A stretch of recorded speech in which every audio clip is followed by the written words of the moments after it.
Halo, apa kabar? Kembali berjumpa dengan saya Haris Munarif dan Bung Rocky Gerung. Bung Rocky, akhirnya sesuai dengan janji Presiden itu kan Presiden memberikan solusi tentang kelangkaan minyak goreng. Jadi ini yang akan jadi fokus pembicaraan kita ya di luar soal-soal itu. Tapi saya kira ini kan menjelang beberapa hari lagi, hitungan hari saya kira ini sudah masukin bulan Ramadan ya. Dan sesuai dengan janji dari janji Menteri Perdagangan itu pokoknya dijamin pada bulan Ramadan tidak akan ada kelangkaan minyak goreng. Nah, tetapi yang menarik ternyata solusinya ini. Solusinya itu adalah salah satunya yang diumumkan itu harga eceran tertinggi dari HET itu terendah atau tertinggi ya?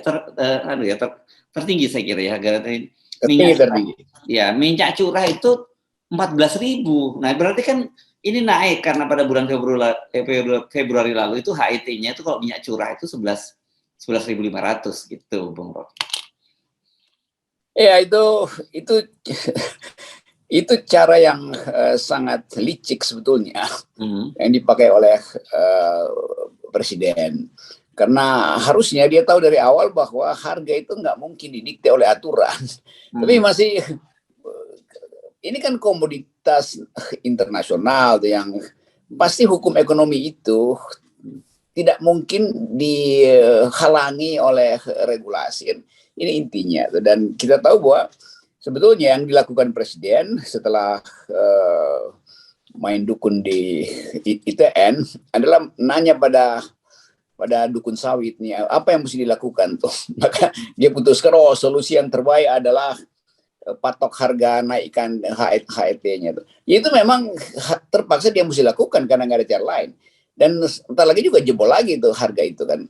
Karena sebetulnya kita tahu bahwa Presiden akhirnya bukan melayani rakyat dalam soal minyak goreng, tapi dia melayani kartel minyak goreng, kartel CPO. Kan itu kan, jadi Presiden paham cara melayani oligarki. Kira-kira itu intinya tuh. Sama seperti Presiden paham cara melayani oligarki batubara tuh.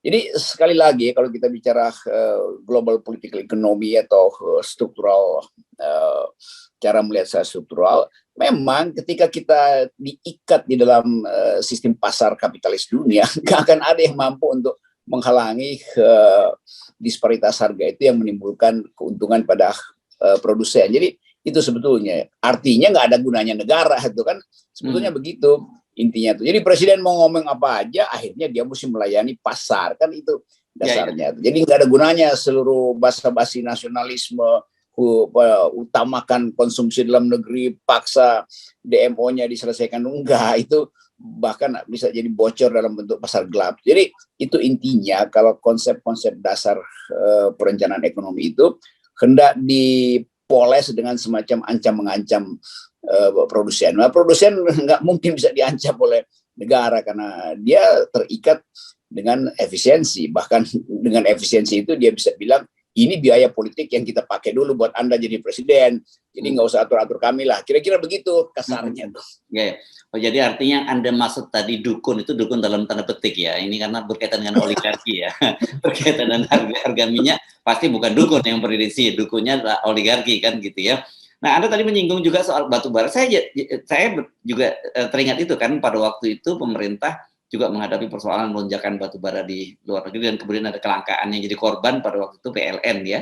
Karena memang harusnya PLN itu dia nggak mengalami kelangkaan stok batu bara karena ada DMO juga. DMO itu domestic market obligation ya, kewajiban para produsen untuk menjual sebagian produknya di dalam negeri. Kalau nggak salah waktu itu 20% juga gitu ya.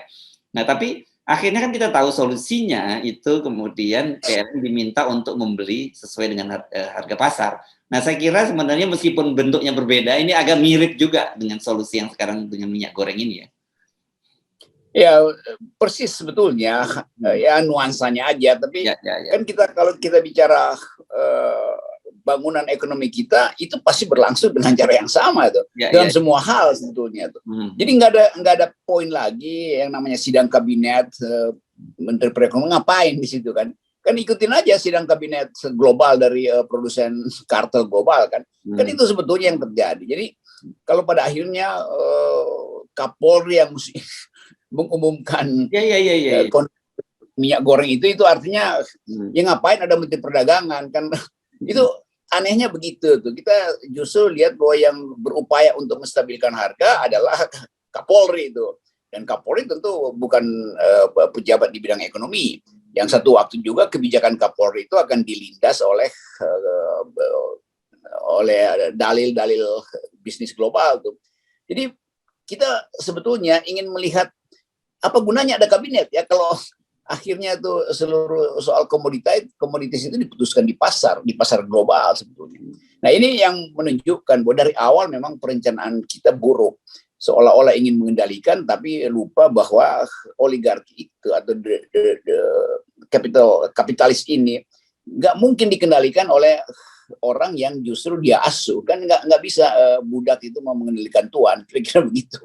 Ya, Anda benar ini, karena setelah saya baca-baca benar ini, ternyata muncul berita-berita yang muncul di media ini tentang harga eceran tertinggi ini ditetapkan oleh pemerintah 14.000 ini muncul dari Kapolri Jenderal Sigit ya, Listio Sigit ketika meninjau di sebuah pabrik di Cilincing, dan kemudian beliau juga Pak Listio Sigit ini memastikan bahwa ketersediaan stok hingga penjualan minyak di minyak goreng di pasaran.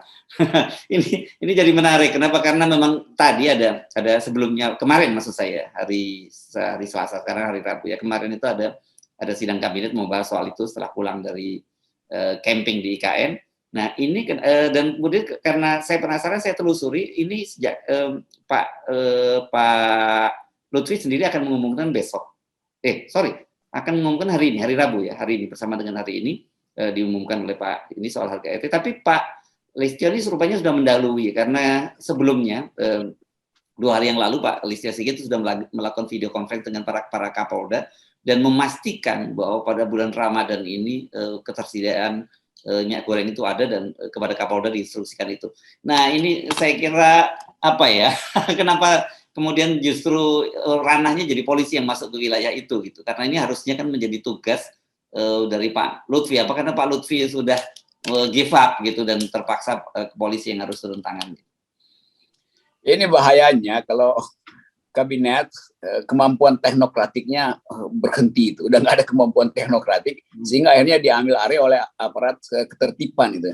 Jadi harga itu tidak boleh ditertibkan, kan bahayanya harga ditertibkan. Yang boleh ditertibkan adalah kekacauan, itu fungsi polisi. Kalau polisi menertibkan harga, nanti playernya juga akan lakukan hal yang lebih dramatis lagi, itu penyelundupan misalnya itu. Jadi soal-soal beginian yang akhirnya ya kita mau sebutkan ini kabinet yang memang nggak ada pola dan nggak ada metode itu. Kalau memang negara kuat, ya negara bisa paksa. Tapi kan kita tahu negara selalu nggak mampu untuk memaksa mereka yang justru diperlukan oleh negara untuk membiayai ambisi politik. Jadi di belakang layar sebetulnya ini 2-3 orang ngatur-ngatur aja. Udah biarin aja dia ngoceh dulu, nanti juga kita selesaikan. Jadi kartel begitu keterangannya tuh. Lain kalau di Malaysia ada semacam negara memang hadir untuk kasih subsidi dan dia konsisten dengan kebijakan itu karena nggak bisa diatur oleh kartel. Kalau kita di sini dengan gampang kartel itu kasak kusuk. Oleh karena itu terlihat bahwa Menteri Perdagangan ya mencari perlindungan aja di balik statement Pak Sigit. Dan Pak Sigit juga tahu bahwa ya berapa lama sih polisi bisa ngatur-ngatur harga tuh. Kan ini bukan fungsi polisi itu. Jadi sebetulnya desainnya udah kacau tuh.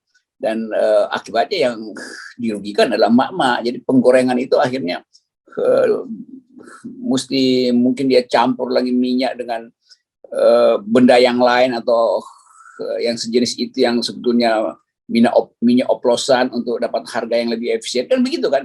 Jadi kebijakan yang kacau ini juga menyebabkan di bawah itu terjadi pemalsuan tuh. Mungkin minyak benernya itu 30%, minyak palsunya 70%, lalu disamain, maka kita makan tempe yang sebetulnya beracun tuh.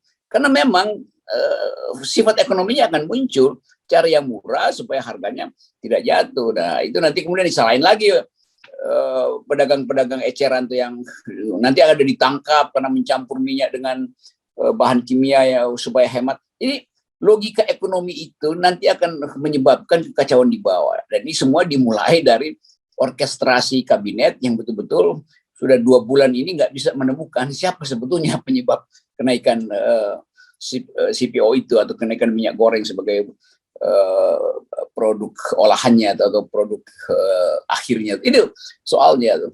Ya, ya. Saya kira gini, dengan turunnya Kapolri ini kita melihat satu menunjukkan betapa pemerintah dalam hal ini Kementerian Perdagangan sudah nggak berdaya menghadapi soal ini ya.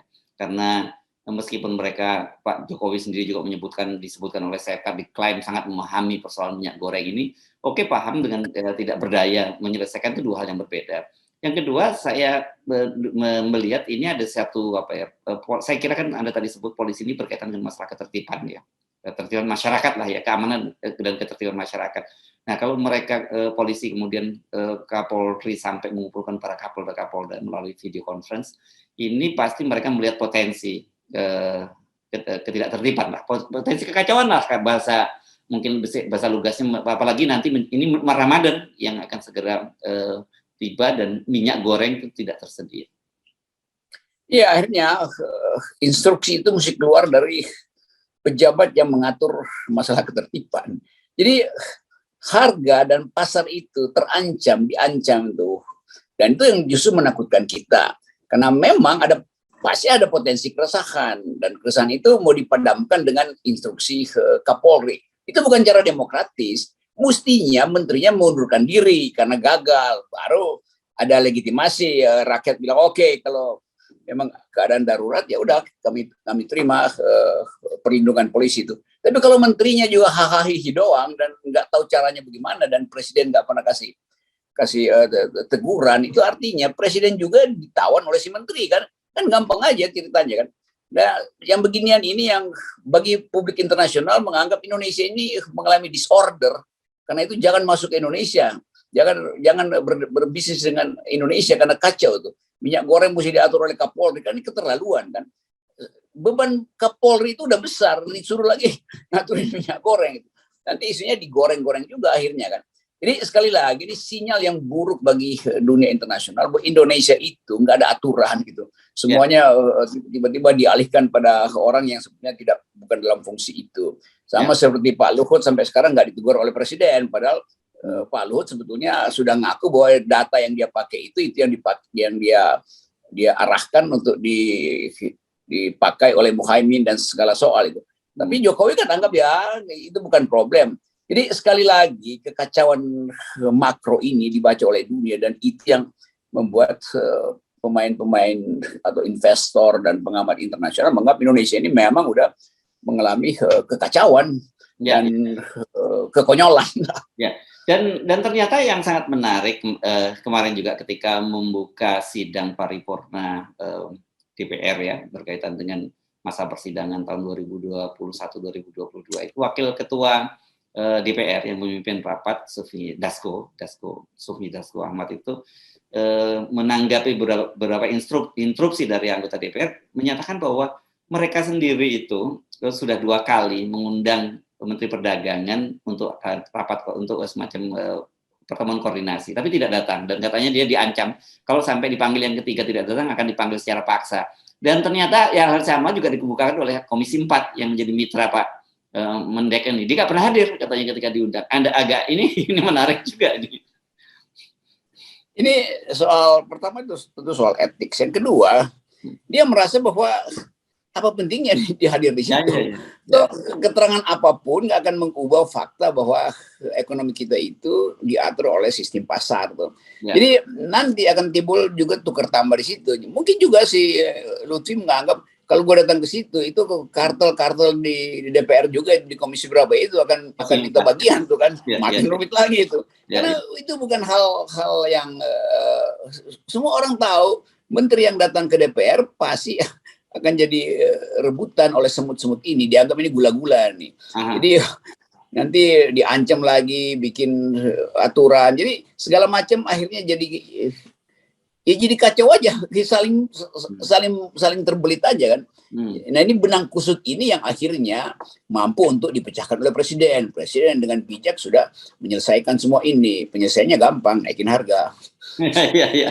Saya jujur sebenarnya buat saya ya cara berpikir orang awam nggak bisa memahami gitu ada sebuah pemerintahan, apalagi negara kita ini negara penghasil kelapa sawit terbesar di dunia gitu, dan tidak berdaya sama sekali mengatur soal kenaikan soal jangan ngomong kenaikan deh, soal kelangkaan saja itu kan jadi saya jadi nggak bisa memahami sebenarnya apa yang terjadi dengan bangsa ini. Gitu.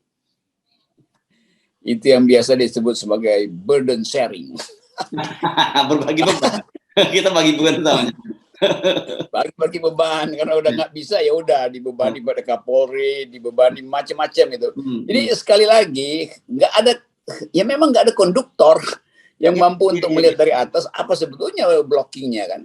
Nah dalam keadaan ketiadaan konduktor yang mungkin biasa disebut menteri utama, siapa yang mestinya Pak Luhut yang memperhatikan ini misalnya kalau kekacauan itu menyebabkan investasi nggak masuk, atau Erlangga karena dia Menko Perekonomian. Tapi kan dua Menko ini menganggap bahwa ya lebih penting membicarakan 3 periode atau perpanjangan tuh karena nanti intinya tuh ngapain mereka sibuk beginian. Sementara Menteri Perdagangan dia sibuk mengintai jangan sampai kartelnya pecah gitu. Karena setiap kartel menyumbang pada kebijakan, menyumbang pada kepentingan politik kan. Jadi sekali lagi dalam upaya kita untuk membaca sinyal, kita tahu bahwa keretakan itu udah terjadi. Jadi dilem dari manapun ya dia letaknya di tempat yang lain tuh. Di sinyal pertama adalah bahwa akan terjadi ketegangan sosial karena minyak goreng, karena itu kalimat pertama yang diucapkan oleh pemerintah justru melalui Kapolri bahwa jangan ada yang coba-coba, kami jamin. Itu kan semuanya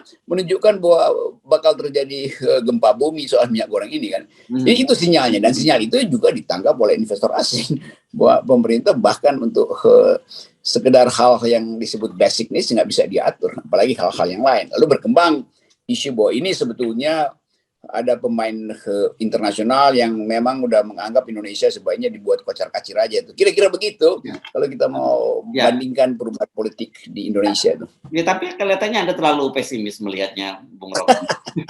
Karena Pak Luhut sendiri sampai sekarang itu masih confident soal ibu kota baru itu. Ini dalam penjelasannya Pak Luhut menyatakan bahwa pembangunan ibu kota baru itu tetap 20% menggunakan yang akan dianggarkan dari APBN. Sementara sisanya itu tetap dari perusahaan-perusahaan swasta baik dalam maupun luar negeri. Pak Luhut misalnya menyebut dari Uni Emirat Arab sudah ada komitmen 20 miliar US dollar, kemudian juga sekarang sedang melobi Arab Saudi. Tapi saya jadi teringat kalau soal komitmen ya, karena saya seperti SoftBank itu sebenarnya bukan hanya sekedar komitmen, dia bicara langsung loh di depan Pak Jokowi. Kita bisa menyaksikan ketika dia bertemu dengan Pak Jokowi itu dia bicara langsung soal tertarik. Tapi tiba-tiba juga dia bisa menarik diri kan.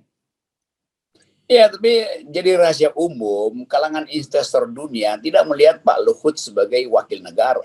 Melihat Pak Luhut sebagai pengusaha justru kan. Lain kalau Sri Mulyani yang ngomong, itu artinya dia mewakili negara, karena Sri Mulyani bukan pebisnis. Pak Luhut tetap dianggap sebagai pebisnis dunia, yang di dalamnya pasti ada kalkulasi untung rugi itu. Jadi keaktifan Pak Luhut justru dicurigai oleh investor dunia yang menganggap bahwa ini nggak murni sebetulnya wakil negara. Kita hanya bisa menganalisis itu sebetulnya.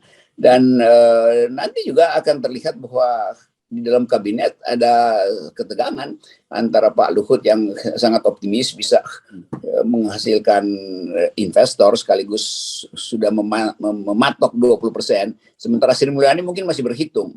Sri Mulyani pasti lagi nguping, Bank Dunia setuju nggak ya kalau 20% dipakai itu. Jadi izin global ini itu akan menyebabkan kekacauan dalam sidang kabinet. Dan seperti biasa Pak Jokowi akan bengong aja karena beliau nggak ngerti apa yang diucapkan oleh Sri Mulyani atau apa yang diupayakan oleh Pak Luhut.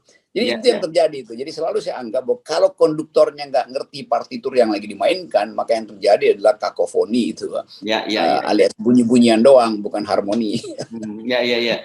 Dan saya kira mungkin juga para investor asing ini juga bertanya juga soal data Pak Luhut itu kan ini kan tentu saja berkaitan dengan kelanjutan pemerintahan Jokowi. Saya kira yang paling penting buat para investor itu kan bagaimana investasi dia aman gitu ya. dan investasi. Iya, itu aja. Ya itu aja sederhananya kan, dan kelihatannya kan apa yang akan diupayakan oleh Pak Luhut dan kawan-kawan untuk memperpanjang masa jabatan Pak Jokowi ini sejauh ini belum begitu berhasil. Katakan kalau berhasil, tapi 3 tahun itu juga tidak cukup meyakinkan buat para investor bahwa mereka akan menanamkan dananya, karena kan pemerintah sendiri memastikan tuh pembangunannya bisa 15 sampai 20 tahun kan.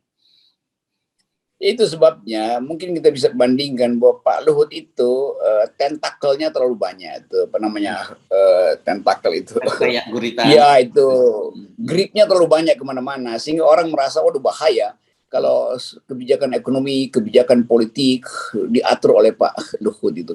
Investor juga menganggap sebaiknya Pak Luhut profesional aja mengatur investasi, cukup lah, nggak usah atur-atur perpanjangan segala macam.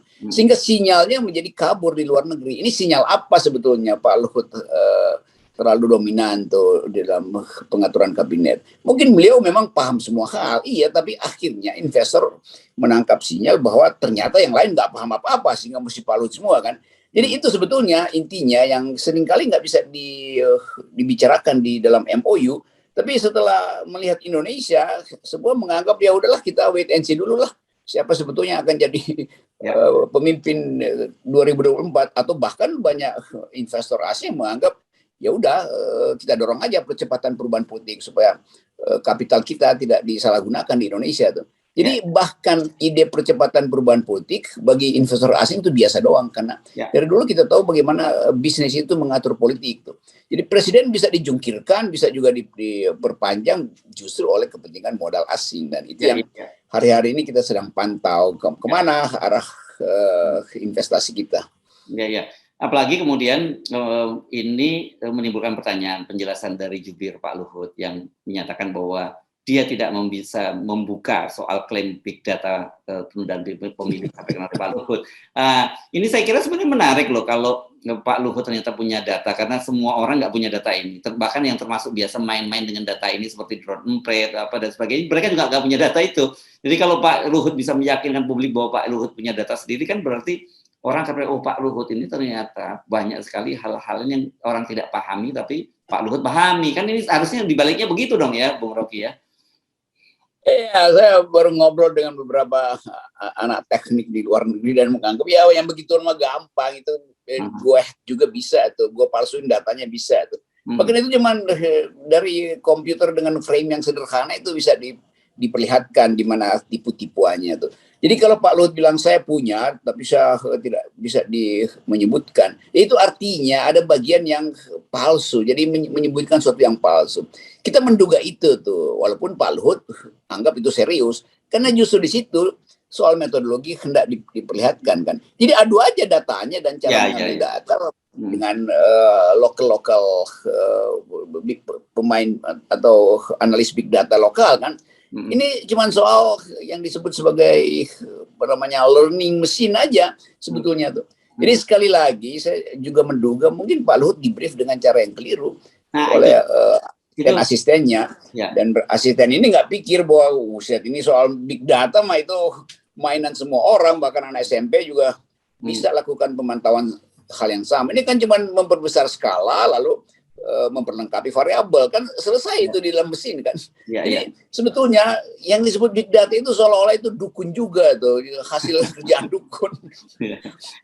Justru di situ poin saya, mestinya ini jadi catatan Pak Luhut. Wah, ini masukan data yang salah dan ini menjerumuskan gitu. Kalau meminjam istilahnya Pak Jokowi itu, ini ada yang ingin menjerumuskan saya. Harusnya ada kesadaran semacam itu dari Pak Luhut. Tapi saya kira mungkin saja sebenarnya Pak Luhut sekarang kalau memang betul Pak Luhut itu tidak memahami bahwa itu data itu salah, ya berarti sekarang beliau mulai nyadari loh ternyata data yang disuplai oleh staf-staf itu salah dan ini menjerumuskan Pak Luhut gitu, dan persoalannya Pak Luhut agak susah untuk menarik diri lagi gitu.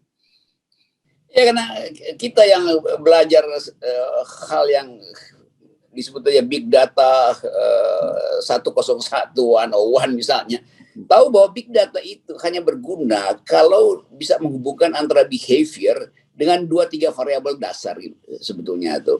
Dan variabel-variabel itu hanya mungkin terhubung lalu ada eksplanasi kalau dibaca dengan artificial intelligence kan begitu aja kan, itu kan rumusnya gampang betul tuh. Jadi proses semacam ini yang orang anggap ya kalau Anda nggak buka itu artinya Anda yang olah itu dukun apa? Kan ini intinya begitu kan. Bahkan perbandingan kecil aja udah membuktikan teori Pak Luhut itu absurd. 110 juta orang ngomongin politik itu juga agak absurd. Sementara minyak goreng ada di depan mata. Jadi dengan diklik-klik kecil aja ketahuan bahwa bolong metodologinya. Itu intinya sebenarnya. Sama dengan metodologi yang dibikin oleh surveyor betul. Yang ditewa oleh istana.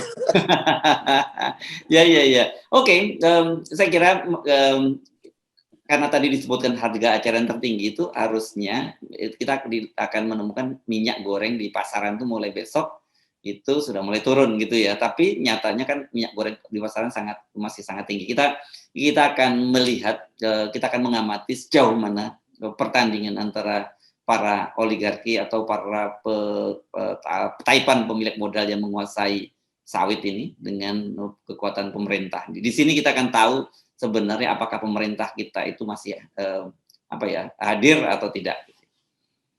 Ya, kita ingin tahu hadir atau tidak, sementara oligarki sedang menghitung masih kuat nggak, apa udah lemah nih Pak Jokowi ini, sehingga dia akan pindah, akan cari Koci baru, tugas baru, tugas partai baru. Kira-kira begitu kesimpulannya tuh. Jadi jangan anggap bahwa minyak goreng ini sekedar dimainkan secara ekonomi, ini juga menghitung kemampuan Jokowi. Dan orang anggap Jokowi tunduk, berarti akan dinaikkan lagi call-nya tuh kan. Jadi makin lama dia akan jadi tawanan oligarki. Kira-kira begitu.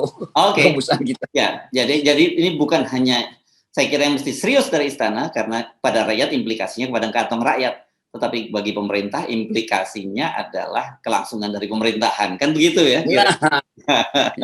Biarin orang tafsirkan itu, jangan kita yang simpulkan. Oke. Baik, terima kasih Bung Rocky, dan jangan lupa salam 0%.